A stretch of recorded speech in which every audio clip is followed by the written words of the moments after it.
Ka-Viva Max! I'm Uni Santos, cast of Maliko. Saan nga ba ang best place to do it bukod sa bayan ng Maliko? Sa shower, I think. Sige, 5. Sa beach, oh, I like beaches. Beaches. Siguro mga 1. 1 siya sa taga. Backseat. Parang interesting yun. Never ko pa na-try, but I would try that. If ever. Mga 5. Oh, sa sine. 1. Kitchen. 9. Kasi kakainan yan eh. Ayoko dyan, madumi. Sa office, pwede. 2. Photo booth.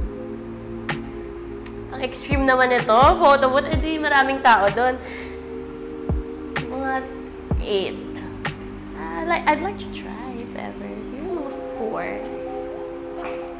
Ano na siya eh, common na eh. So, siguro 10. Backstage. 10.